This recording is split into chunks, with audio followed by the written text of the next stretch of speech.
Oftentimes at Oxford, I saw Levana in my dreams. I knew her by her Roman symbols. Who is Levana? Listener, that do not pretend to have much leisure for very much scholarship, you will not be angry with me for telling you.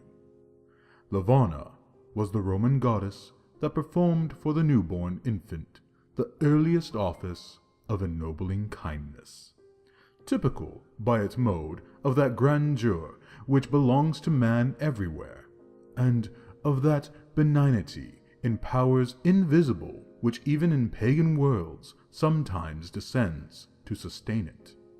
At the very moment of birth, just as the infant tastes for the first time the atmosphere of our troubled planet, it was laid on the ground that might bear different interpretations, but immediately lest so grand a creature should grovel there for more than one instant, either the paternal hand as proxy for the goddess Levana, or some near kinsman as proxy for the father, raised it upright, bade it look erect as the king of all this world, and presented its forehead to the stars, saying perhaps in its heart, "Behold, what is greater than ourselves."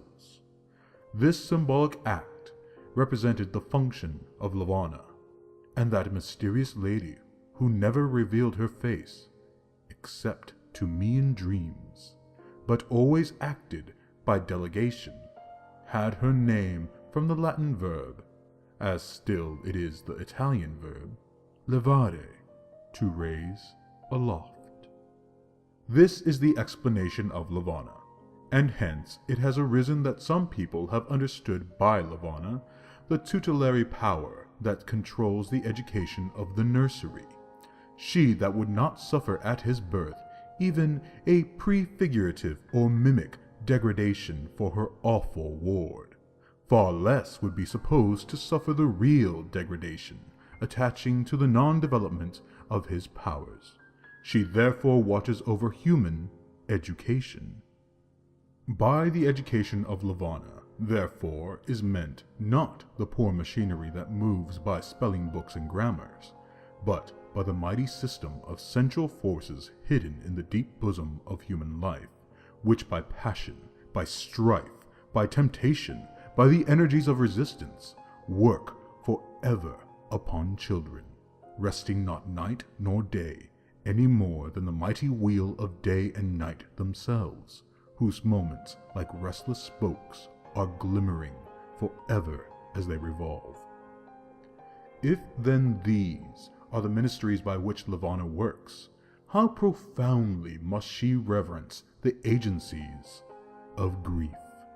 But you, listener, think that children are not liable to such grief as mine. There are two senses in the word generally, the sense of Euclid, where it means universally, or in the whole extent of the genus, and in a foolish sense of this word, where it means usually.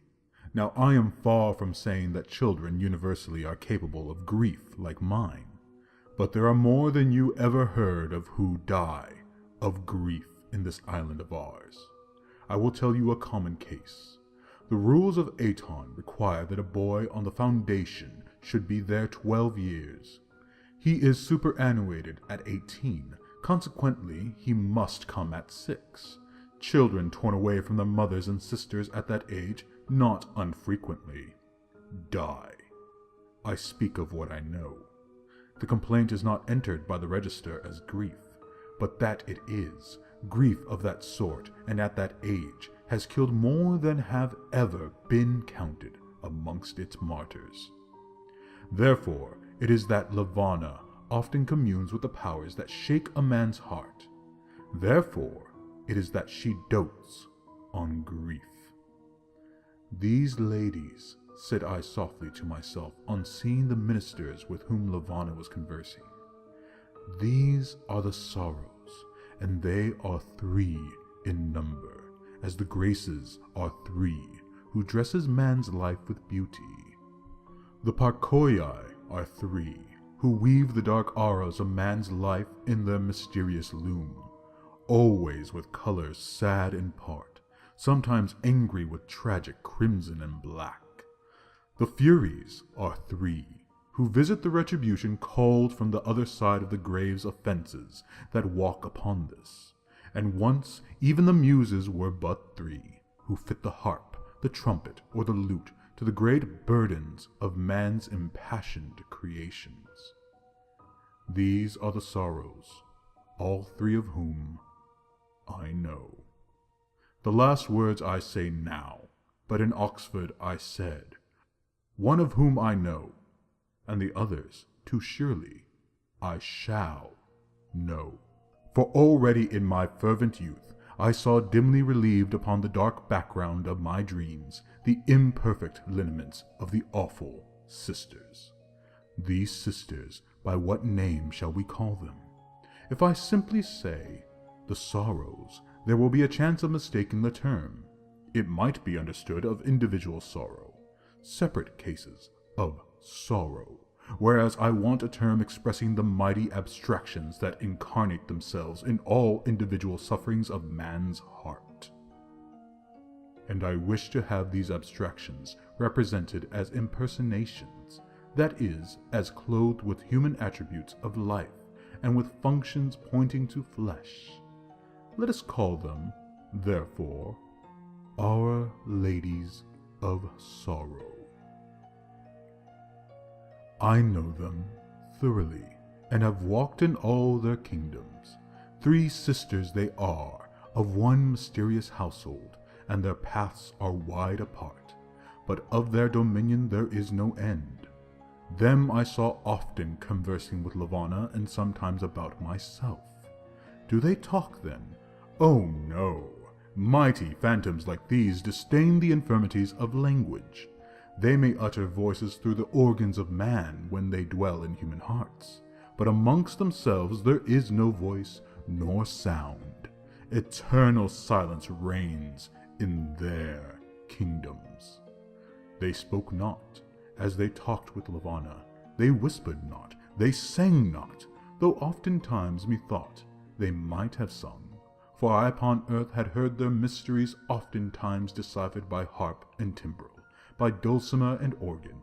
Like God, whose servants they are, they utter their pleasure, not by sounds that perish, or by words that go astray, but by signs in heaven, by changes on earth, by pulses in secret rivers, heraldries painted on darkness, and hieroglyphics written on the tablets of the brain. They wheeled in mazes, I spelled the steps. They telegraphed from afar, I read the signals. They conspired together, and on the mirrors of darkness my eye traced the plot. Theirs were the symbols, mine are the words. What is it the sisters are? What is it that they do? Let me describe their form and their presence. If form it were that still fluctuated in its outline, or presence it were that forever advanced in the front, or forever receded amongst shades. The eldest of the 3 is named Mater Lacrimarum, Our Lady of Tears. She it is the night and day raves and moans, calling for vanished faces. She stood in Ramah, where a voice was heard of lamentation, Rachel weeping for her children and refusing to be comforted. She it was that stood in Bethlehem on the night when Herod's sword swept its nurseries of innocence, and the little feet was stiffened forever, which heard at times as they tottered along floors overhead, woke pulses of love in household hearts that were not unmarked in heaven. Her eyes are sweet and subtle, wild and sleepy, by turns, oftentimes rising to the clouds, oftentimes challenging the heavens. She wears a diadem around her head, and I knew by childish memories that she could go abroad upon the winds when she heard the sobbing of litanies or the thundering of organs, and when she beheld the mustering of summer clouds.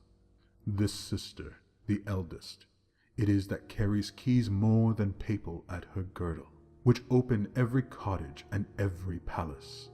She, to my knowledge, sat all last summer by the bedside of the blind beggar, him that so often and so gladly I talked with, whose pious daughter, 8 years old, with a sunny countenance, resisted the temptations of play and village mirth to travel all day long on dusty roads with her afflicted father. For this did God send her a great reward. In the springtime of the year, and whilst yet her own spring was budding, he recalled her to himself. But her blind father mourns for ever over her. Still he dreams at midnight that the little guiding hand is locked within his own, and still he wakens to a darkness that is now within a second and deeper darkness. This Mater Lacrimarum has also been sitting all this winter of 1844 through 1845 within the bedchamber of the Tsar, bringing before his eyes a daughter not less pious, that vanished to God not less suddenly, and left behind her a darkness not less profound. By the power of the keys, it is that Our Lady of Tears glides a ghostly intruder into the chambers of sleepless men, sleepless women, sleepless children, from Ganges to the Nile, from Nile to Mississippi, and her, because she is the firstborn of her house and has the widest empire, let us honor with the title of Madonna. The second sister is called Mater Suspiriorum, Our Lady of Sighs. She never scales the clouds, nor walks abroad upon the winds. She wears no diadem, and her eyes, if they were ever seen, would be neither sweet nor subtle. No man could read their story. They would be found filled with perishing dreams and with wrecks of forgotten delirium. But she raises not her eyes, nor head, on which sit a dilapidated turban, droops forever, forever fastened on the dust. She weeps not, she groans not, but she sighs inaudibly at intervals. Her sister Madonna is oftentimes stormy and frantic, raging in the highest against heaven and demanding back her darlings. But Our Lady of Sighs never clamors, never defies, dreams not of rebellious aspirations. She is humble to abjectness. Hers is the meekness that belongs to the hopeless. Murmur she may, but it is in her sleep. Whisper she may, but it is to herself in the twilight. Mutter she does at times, but it is in solitary places that are desolate as she is desolate, in ruined cities, and when the sun has gone down to his rest. This sister is the visitor of the pariah, of the Jew, of the bondsman to the oar in the Mediterranean galleys, and of the English criminal in Norfolk Island, blotted out from the books of remembrance in sweet far-off England, of the baffled penitent reverting his eyes forever upon a solitary grave, which to him seems the altar overthrown of some past and bloody sacrifice, on which altar no oblations can now be availing, whether towards pardon that he might implore, or towards reparation that he might attempt. Every slave that at noonday looks up to the tropical sun with timid reproach, as he points with one hand to the earth, our General Mother, but for him a step-mother, as he points with the other hand to the Bible, our general teacher, but against him sealed and sequestered.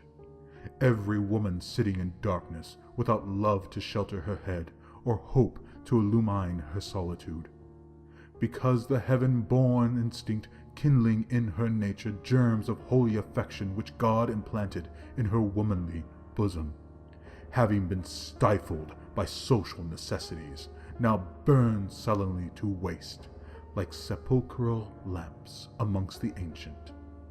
Every nun defrauded of her unreturning Maytime by wicked kinsmen, whom God will judge. Every captive in every dungeon, all that are betrayed and all that are rejected, outcast by traditionary law, and children of hereditary disgrace. All these walk with Our Lady of Sighs. She also carries a key, but she needs it little. For every kingdom is chiefly amongst the tenants of Shem, and the houseless vagrant of every clime. Yet in the very highest walks of man she finds chapels of her own, and even in glorious England there are some that, to the world, carry their heads as proudly as the reindeer, who yet secretly have received her mark upon their forehead. But the third sister, who is also the youngest, hush, whisper whilst we talk of her. Her kingdom is not large, or else no flesh should live, but within that kingdom all power is hers. Her head, turreted like that of Cybele, rises almost beyond the reach of sight. She droops not, and her eyes, rising so high, might be hidden by distance. But being what they are, they cannot be hidden. Through the treble veil of crape which she wears, the fierce light of a blazing misery, that rests not for matins or for vespers, for noon of day or noon of night, for ebbing or for flowing tide, may be read from the very ground. She is the defier of God. She is also the mother of lunacies and the suggestress of suicides. Deep lie the roots of her power, but narrow is the nation that she rules. For she can approach in whom the heart trembles, and the brain rocks under conspiracies of tempest from without and tempest from within. Madonna moves with uncertain steps, fast or slow, but still with tragic grace. Our Lady of Sighs creeps timidly and stealthily, but this youngest sister moves with incalculable motions, bounding and with tiger's leaps. She carries no key, for through coming rarely amongst men, she storms all doors at which she is permitted to enter at all. And her name is Mater Tenebrarum, Our Lady of Darkness. These were the Semnae Theae, or sublime goddesses. These were the Eumenides, or gracious ladies, so called by antiquity in shuddering propitiation of my Oxford dreams. Madonna spoke. She spoke by her mysterious hand, touching my head. She said to Our Lady of Sighs, and what she spoke, translated out of signs which, except in dreams, no man reads, was this: Lo, here he is, whom in childhood I dedicated to my altars. This is he that once I made my darling. Him I led astray, him I begullied, and from heaven I stole away his young heart to mine. Through me he did become idolatrous, and through me it was by languishing desires that he worshipped the worm and prayed to the wormy grave.